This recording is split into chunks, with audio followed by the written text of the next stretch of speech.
Naam, ndugu mtazamaji, habari za wakati huu. Bwana Yesu asifiwe. Langu jina naitwa Yohana Sumani Togolani, ni mshiriki wa kanisa la Waadventista wa Sabato Magole, ambalo linapatikana katika jiji hili la Dar es Salaam, mtaa wa Mzinga. Katika idara ya vijana niko mbele yenu siku ya leo kwa ajili ya kuwaletea kuhusiana na nishani ya hekalu, ambayo nitawapitisha katika maeneo ya hekalu la zamani, jinsi walivyokuwa wanafanya huduma zao takatifu. Karibu sana. Ninapoenda kwa ajili ya somo hili nzuri, tutajifunza nini maana ya hekalu. Hekalu ni sehemu maalum ambayo Mungu yupo na wanadamu hufanya ibada na kukutana na Mungu hapo. Ni sehemu yoyote ile ambapo Mungu yupo na wanadamu wanafanya ibada katika mahali hapo. Kwa hiyo sehemu ndio ambayo tunaita ni hekalu. Sasa, kabla ya Yesu kufa msalabani, utaratibu wa ibada hekaluni na muonekano wa hekalu ulikuwa tofauti na wa sasa. Wa sasa ni tofauti na wa zamani kabla ya Yesu hajafa msalabani. Baada ya kifo cha Yesu msalabani, mabadiliko yalitokea. Yalitokeaje? Yalitokea na kwa sasa tena zile taratibu za kutoa kafara hekaluni, kwa sababu Kristo ametufia. Hiyo ndio tofauti ya zamani na sasa. Ukiangalia ya zamani walikuwa wanatoa kafara ya mifugo ama mazao, lakini sasa hivi kwa sababu Kristo amekufa ndio kafara ya wengi. Hakuna tena kumwaga damu kwa sababu Kristo amemwaga damu. Lakini hebu tuangalie hekalu la kwanza. Hekalu la kwanza, Mungu aliwaagiza wana wa Israeli wajenge hekalu la kwanza kule jangwani, na pale aliongea na Musa kwamba ajenge hekalu. Na lile hekalu hili lilikuwa linahamishika. Katika zama zile hekalu lilikuwa linabebwa, kwa sababu walikuwa wanasafiri miaka 40 jangwani. Kwa walikuwa wanabeba, sio kwamba kila sehemu wakifika wanajenga hekalu, kila sehemu wanafika wanajenga hekalu. Hapana, walitengeneza hekalu ambalo lilikuwa linabebeka. Kwa walikuwa wanasafiri nalo. Lakini wana wa Israeli walijenga mahema yao kulizunguka lile hekalu ambalo lilikuwa limejengwa kwa mfumo ambao Mungu alipendezwa nao, lakini aliwaelekeza kwamba mlijenge katika mazingira haya, lakini mlipange katika muundo hii. Na kila kitu ambacho kilikuwa kinawekwa ndani ya hekalu kilikuwa kinamaanisha, kilikuwa kina maana, na kila kitu kilikuwa kinawekwa katika mazingira ambayo yalikuwa yana mvuto, na sababu ya kuwekwa hicho kitu hapo ndani katika hekalu kulikuwa na sababu. Kwa hiyo wewe jua kwamba kila kitu ambacho kiko ndani ya kanisa kinakaa sehemu kutokana na sababu za msingi. Usiruhusu kila kitu kikawa tu ndani ya kanisa hakina mvuto, hakina tija yoyote, kinaharibu mvuto wa Roho Mtakatifu. Lakini nani aliagiza hekalu lijengwe? Katika Kutoka 25 fungu la 8 anasema, nao wanifanyie patakatifu ili nipate kukaa nao. Ukiangalia kauli hii haitoki kwa mwanadamu, bali inatoka kwa Mungu, ya kwamba wanifanyie patakatifu ili niweze kukaa kati yao. Mungu mwenyewe aliagiza hekalu la kwanza lijengwe jangwani, na aliwafundisha wana wa Israeli maana ya kujenga na vitu vya kuweka ndani ya lile hekalu. Wana wa Israeli walisafiri na hekalu lile njiani kote kule jangwani. Kwa hiyo katika hekalu lile, yani walijenga katika mfumo mzuri sana ambao haliwachoshi, linafaa kubebeka. Lakini swali, tunaweza tukaona mazingira hayo hapa ambao nayaona kwamba huo ndio muonekano wa hekalu ambalo lilikuwa linafaa kubebeka vizuri. Lakini kuna huo nje. Tutaelezea mazingira, kwa nini hiki kimekaa hapa, kwa nini hiki kimekaa hapa katika mazingira hayo. Lakini pia huduma za hekalu la kwanza. Huduma za hekalu la kwanza, kulikuwa na huduma za sadaka zilizotolewa, zilikuwa ni wanyama safi, pia unga wa njiwa. Sasa sikiliza, wanyama safi sio kila mnyama tu ambaye alikuwa anatolewa, hapana. Ni mnyama yoyote ambaye alikuwa ni safi, ambao Mungu amesema huyu anafaa hata kwa mwanadamu kuliwa, huyu ndiye alikuwa anatolewa. Kwa hiyo yule mnyama yoyote ambao Mungu hajasema huyu anafaa kuliwa, alikuwa hafai kuliwa, alikuwa hatolewi kwa sababu ni najisi. Kwa hiyo Mungu alikuwa anapokea wanyama safi. Lakini damu nyama zilikuwa zinawakilisha damu ya Yesu Kristo ambayo itakuja kutokea hapo baadaye. Sasa hapa ndio unabii. Ukiangalia katika damu ya wanyama, hii ilikuwa inatolewa kabla hata Yesu hajazaliwa, hata kabla hajafa. Lakini unakuta kwamba damu za wanyama zilivyokuwa zinachinjwa katika lile hekalu kwa ajili ya kutoa kafara zilikuwa zinamwakilisha damu ya Yesu msalabani.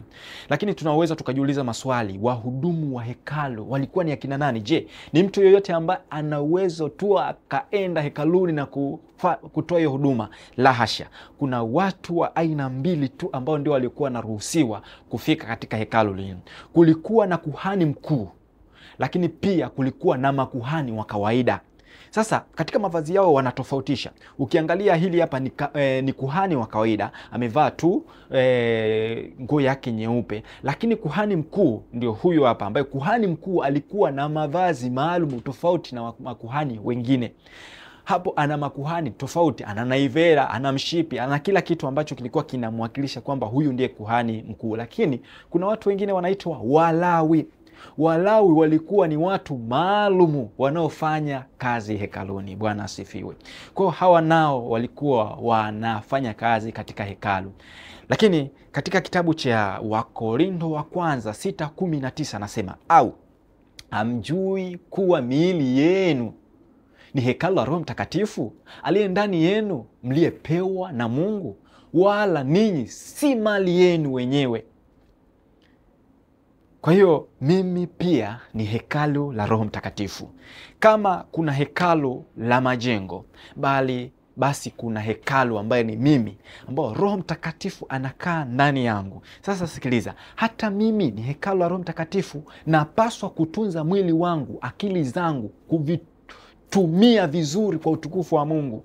Ni utunze mwili wangu, nitunze akili yangu, niweze kuvitumia vizuri hivi vitu kwa ajili ya kazi ya Mungu, sio kwa kazi nyingine. Sasa sikiliza, sitakula nisile kitu ambacho ni najisi, sitakunywa nisinywe vitu vyovyote ambavyo ni machukizo, ni najisi kwa Mungu. Sitasoma nisisome vitu ambavyo vinaleta mihemko ya kihisia ya kidunia. La hasha. Wala sitaongea, nisiongee maneno ya kukatisha tamaa, maneno ambayo sio ya matumaini, maneno ambayo sio ya faraja. Wala sitaongea jambo lolote au kufanya chochote kibaya, kwani Mungu yupo pamoja nami. Kwa hiyo kama Mungu yuko pamoja nawe, Mungu yupo pamoja nawe katika mazingira ya, usifanye jambo baya ambalo litafanya ule uwepo, kwa sababu amekwisha kusema ya kwamba miili yetu ni hekalu la Roho Mtakatifu, naye yuko ndani yetu. Tusifanye jambo baya ambalo litakuwa ni chukizo kwake na kufanya ya kwamba yeye aweze kuondoka kwetu.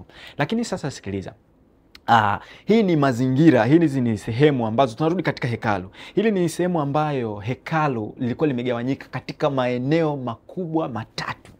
Na katika maeneo hayo makubwa matatu, kila eneo lilikuwa na vitu vyake.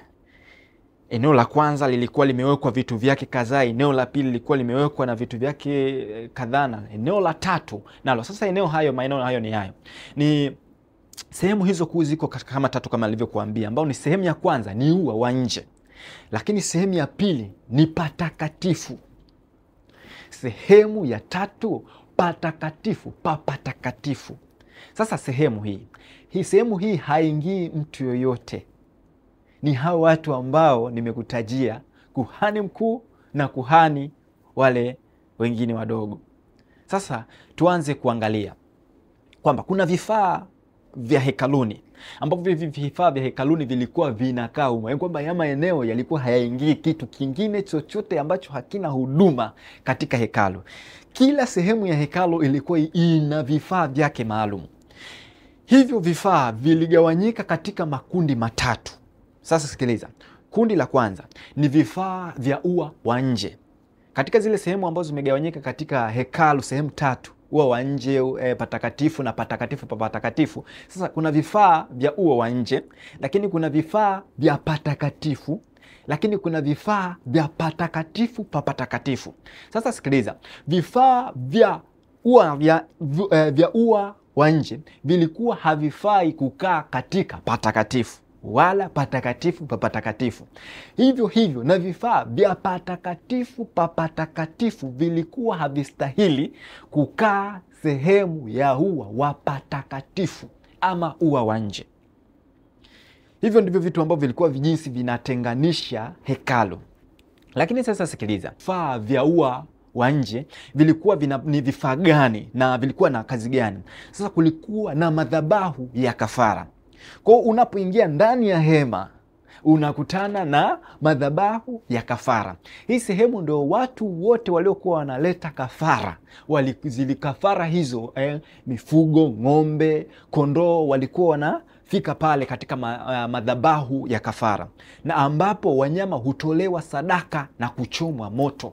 Kwa maeneo hayo ndio ambao sadaka zote zilikuwa zinatolewa pale. Lakini ukisogea mbele kidogo katika hiyo ua wa nje unakutana na beseni la maji ya kunawia mikono.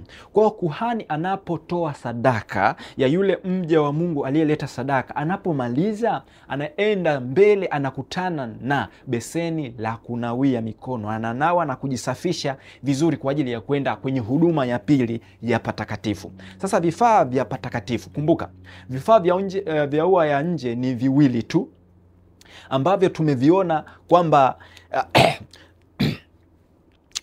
tumeviona kwamba ni madhabahu ya kafara, lakini na kifaa kingine ni beseni la maji ya kunawia mikono. Sasa katika vifaa vya patakatifu vipo vitatu tu sehemu hiyo.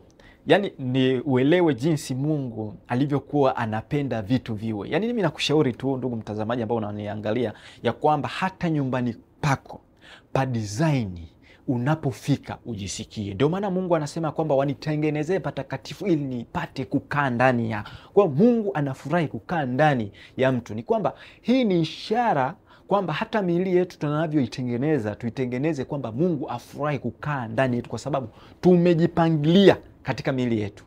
Sio kimwili, sio kiroho wala kijamii. Mungu anafurahi. Sasa tuendelee. Katika vifaa vya patakatifu palikuwa panapatikana madhabahu ndogo. Vifaa vingine ambavyo vilikuwa vinapatikana, kulikuwa na taa yenye vinara 7, ambayo ndio hii hapa ambayo unaiona. Hiyo ndio taa yenye vinara 7. Lakini pia palikuwa panapatikana sehemu hiyo ya patakatifu mikate. Bwana asifiwe. Mikate ambayo ilikuwa inapatikana. Kwa hiyo kulikuwa na vitu vitatu tu ama vifaa vitatu tu ambavyo ndivyo vilivyokuwa vinapatikana katika hiyo sehemu ya patakatifu. Design ya Mungu hiyo katika hekalo lake la zamani. Lakini tuendelee katika sehemu ya tatu, vifaa vya patakatifu pa patakatifu. Patakatifu pa patakatifu. Kulikuwa na kifaa kimoja tu ambacho kilikuwa kinapatikana maeneo hayo, ambao ni sanduku la agano. Katika sanduku la agano juu kulikuwa na kiti ambacho kilikuwa kimefunika wa malaika wawili waliotanua mabawa yao.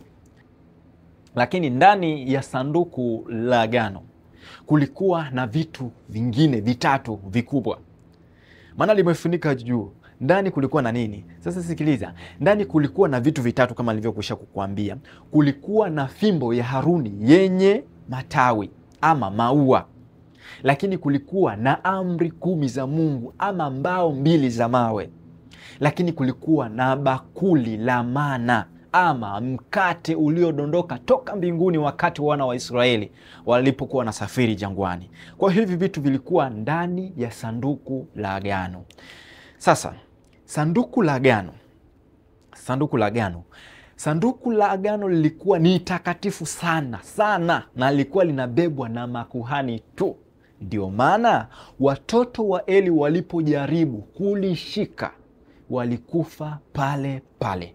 Kwa lilikuwa halibebwi na watu wengine. Sanduku la agano, sehemu ambalo lilikuwa linatembea, palikuwa kuwa na uwepo wa Mungu. Ndio maana lilikuwa linatoka sehemu moja kwenda sehemu fulani.